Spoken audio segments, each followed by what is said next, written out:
Good morning to all of you. Today I am going to discuss chapter Symmetry, part 3. आपके सामने यहां पर कुछ अल्फाबेट इंग्लिश के कैपिटल लेटर्स में लिखे हुए हैं. आपको बताना है कि उनमें लाइन सिमेट्री है या नहीं है. नंबर ऑफ लाइन सिमेट्री, कितनी नंबर ऑफ लाइन सिमेट्री है. उसके बाद रोटेशनल सिमेट्री है या नहीं है, यस या नो. और उसका ऑर्डर क्या है, ऑर्डर ऑफ रोटेशनल सिमेट्री मैंने शॉर्ट में लिखा है. तो आइए डिस्कस देखते हैं जेड के बारे में. तो देखिए जेड के को अगर आप हॉरिजॉन्टल और वर्टिकल अगर आप करें तो ये जेड जो है ये कभी भी आपका फोल्ड नहीं होगा. फोल्ड हो करके जो है क्या कहते हैं, कोइंसाइड नहीं होगा, कोइंसाइड नहीं होगा. तो यहां पर जेड की नंबर ऑफ लाइन सिमेट्री क्या होगी, 0. ठीक है. अब आइए एस के बारे में बात करते हैं. एस में भी आपकी नो लाइन सिमेट्री है, इसमें भी नहीं होगा, 0. अब आपका आता है एच. मैं बात कर रहा हूं लाइन सिमेट्री की, मैं रोटेशनल सिमेट्री की बात नहीं कर रहा हूं, मैं लाइन सिमेट्री की बात कर रहा हूं. तो एच में होगा यस. अब बच्चों यहां पर मुझे भी थोड़ा एक कंफ्यूजन है कि यहां पर लिखा हुआ है ओ. तो ओ को लिखते खैर हम लोग बिल्कुल गोल जैसे 0 की तरह है वैसे ही लिखते हैं. तो इसमें आपकी लाइन सिमेट्री इनफाइनाइट होती है. अगर ये आप इसको मानते हैं, मैंने बोला भी था लेक्चर में कि अब ओ अगर आप पूरा पूरा ऐसे बनाते हो सर्किल की तरह, अगर आप ओ को सर्किल की तरह बनाते हो, सर्किल के जैसा बनाते हो अगर आप ओ, तो इसमें होगा लाइन ऑफ सिमेट्री. और ई में आप ऐसे एक हॉरिजॉन्टली आप अगर लाइन को ड्रॉ करें तो ये भी आपका लाइन ऑफ सिमेट्री होगा. अब बात करते हैं एच की, लाइन ऑफ सिमेट्री की बात करते हैं अगर, तो एच में लाइन ऑफ सिमेट्री एक तो हॉरिजॉन्टली होगी और एक वर्टिकली होगी. तो यहां पर लाइन ऑफ सिमेट्री कितना हो जाएगा, 2 हो जाएगा. मैं बात कर रहा हूं लाइन ऑफ सिमेट्री की. अब मैंने कहा अगर सर्किल को आप इस तरीके से बनाते हैं, ये लिखा हुआ है ओ. अब मैंने बहुत सारी बुक्स देखी थी तो मैंने देखा कि कहीं कहीं वे लोग ओ को इस तरीके से बनाते हैं, कहीं कहीं ओ को कुछ लोग ऐसे बनाते हैं. तो खैर यहां पर तो बिल्कुल सर्किल की तरह दिख रहा है ओ. तो लाइन ऑफ सिमेट्री यहां क्या होगी, इनफाइनाइट होगी. क्योंकि आप जैसे चाहें जिस तरीके से आप इसको फोल्ड कर सकते हैं, बहुत सारी जो है इसकी लाइन ऑफ सिमेट्री होंगी इनफाइनाइट. ई में केवल 1 लाइन ऑफ सिमेट्री होगा, ऐसे इस टाइप से आप कर दीजिए हॉरिजॉन्टली, जो कि मैंने आपको अपने लेक्चर 1 में बताया हुआ है. अब बात करते हैं रोटेशनल सिमेट्री. अभी तक तो मैं बात कर रहा था आपको जो है लाइन ऑफ सिमेट्री की, अब मैं बात करता हूं रोटेशनल सिमेट्री की. अब देखिए रोटेशनल सिमेट्री मैंने आपको बताया था, आप इसको इस अल्फाबेट को जैसे जेड, ये जेड लिखा हुआ है, आप इसको रोटेट करिए. ऐसे रोटेट किया तो ये ओरिजिनल फिगर तो है नहीं, लेकिन जब आप इसको फिर से रोटेट करेंगे 180 डिग्री पर तो ये आपका एक जैसा आ रहा है. फिर आप करेंगे इसको, फिर आप करेंगे तो ऐसा आ रहा है, फिर आप करेंगे तो ऐसा आ रहा है. यानी कि ये 2 बार आपका जो है 360 डिग्री में 2 बार ओरिजिनल फिगर को एक्वायर कर रहा है. तो इसका जो रोटेशनल सिमेट्री पहली बात तो इसमें होगा यस, और ऑर्डर क्या होगा, 2 होगा. ऑर्डर क्या होगा आपका, 2 होगा. यहां यस लिखेंगे और यहां पे 2 ऑर्डर ऑफ रोटेशनल सिमेट्री होगा. अब बात करते हैं एस की. आइए देखते हैं एस के बारे में. ये एस लिखा हुआ है. अब एस में कोई भी लाइन ऑफ सिमेट्री नहीं है, लेकिन जब आप इसको रोटेट करेंगे, ऐसे रोटेट किया, ठीक है, उसके बाद फिर आपने इसको ऐसे रोटेट किया, अब ये ओरिजिनल फिगर को एक्वायर कर गया. फिर आपने इसको ऐसे किया, फिर आपने इसको ऐसे किया, अब ये ओरिजिनल फिगर को एक्वायर कर गया. यानी कि इसमें भी रोटेशनल सिमेट्री होगा यस, और रोटेशनल सिमेट्री कितना होगा यहां पर, 2 होगा. इसीलिए मैंने, क्योंकि होता क्या है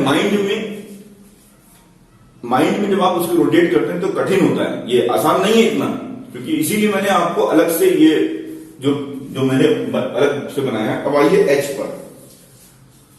एच को देखिए, इस समय ये ओरिजिनल फिगर है, आपने इसको रोटेट किया, ऐसे किया, ये तो ओरिजिनल फिगर नहीं है, ये तो दिख रहा है आई, फिर आपने इसको रोटेट किया, अब दिख रहा है ओरिजिनल फिगर, फिर आपने इसको रोटेट किया, ये दिखा, फिर आपने इसको रोटेट किया, ये दिखा। तो आपने देखा कि ये भी आपका रोटेशनल सिमेट्री है, और इसकी रोटेशनल सिमेट्री क्या है, 2 है। यस, अब आइए किस पे, ये आप इसको ओ कह लीजिए, सर्किल की तरह शेप है, तो ये इसको तो आप किसी भी पॉइंट पे रोटेट कर सकते हैं, यहां करेंगे, यहां करेंगे, यहां बहुत सारे एनी एंगल पर ये जो है, कोई भी एंगल होगा तो आपका सेम ओरिजिनल फिगर आपको मिलेगा। तो ये यस होगा, और यहां पर भी इनफाइनाइट होगा। अब आइए ई पर। ई देखिए, इसको रोटेट किया, ऐसे आया, इसको रोटेट किया, ऐसे आया, उल्टा ई हो रहा है, तो इसको रोटेट किया, ऐसे आया, फिर इसको रोटेट किया, ऐसे आया। तो यहां पर जो है रोटेशनल सिमेट्री, देखिए देखिए ऑर्डर ऑफ रोटेशनल सिमेट्री, वैसे देखिए हर एक फिगर का रोटेशनल सिमेट्री तो होगा ही होगा, 1 तो होगा ही होगा। देखिए यहां पर ये लिखा हुआ है, ठीक है, आपने इसको रोटेट किया, ऐसे आ गया, फिर आपने इसको रोटेट किया, ऐसे आ गया, फिर आपने इसको रोटेट किया, ऐसे आ गया, फिर आपने इसको रोटेट किया, ऐसे आ गया। तो वैसे अगर ऑर्डर ऑफ रोटेशनल सिमेट्री 1 है तो उसको जो है रोटेशनल सिमेट्री उसको नहीं मानते हैं, नो। और ये इसकी ऑर्डर ऑफ रोटेशनल सिमेट्री क्या है, आप कह सकते हैं 1 है, लेकिन ये अगर ये एक्चुअली में रोटेट, भाई हर एक फिगर जो है वो एक तो उसकी रोटेशनल सिमेट्री होगी ही होगी, तो ये ध्यान रखिएगा, इसमें ई में आपका नहीं होगा। अब देखिए स्क्वायर, सेंटर ऑफ रोटेशन क्या होगा, मैंने कल भी आपको बताया था, इंटरसेक्टिंग पॉइंट ऑफ डायगोनल्स। यहां पर रोम्बस में भी क्या होगा, intersecting point of diagonals, intersecting point of diagonals.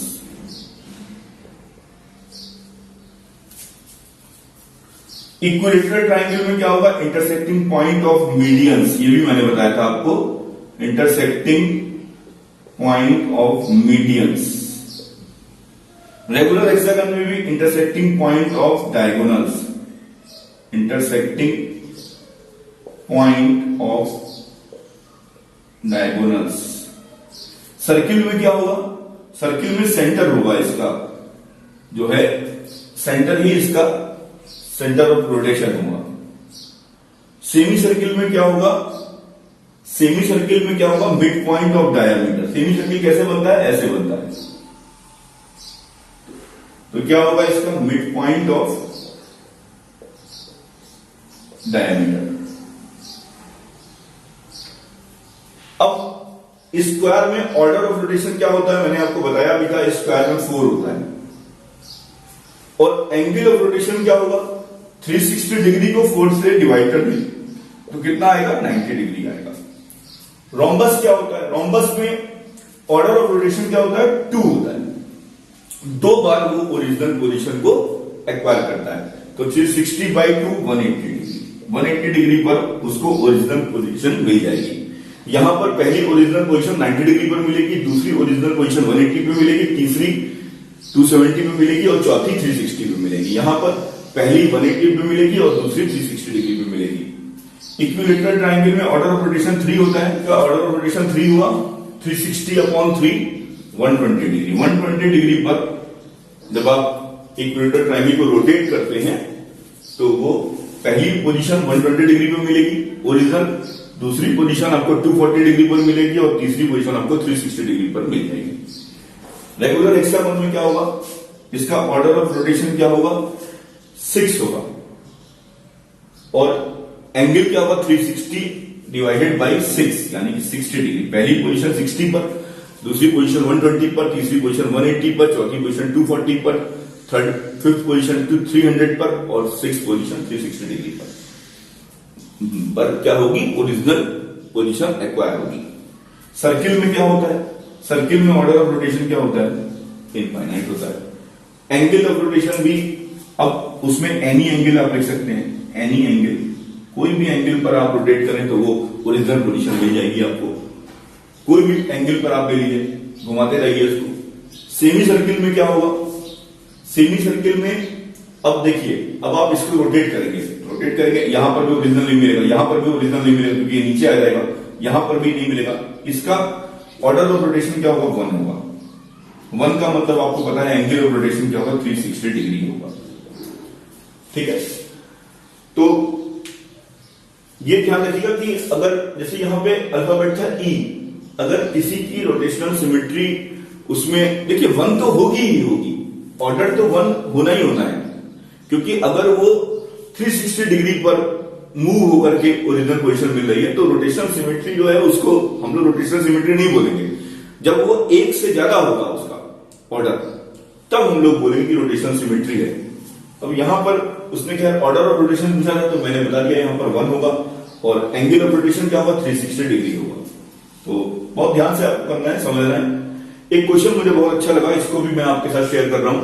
Take a square piece of paper as shown in figure, fold it along its, first number है fold it along its diagonals as shown in figure 2, again fold it as shown in figure 3, फिर से fold किया आपने इसको, ऐसे fold किया आपने इसको। Imagine that you have cut off 3 pieces form of congruent isosceles right angled triangle. Imagine that you have cut off 3 pieces of the form of congruent isosceles right angled. Congruent isosceles right angled triangles.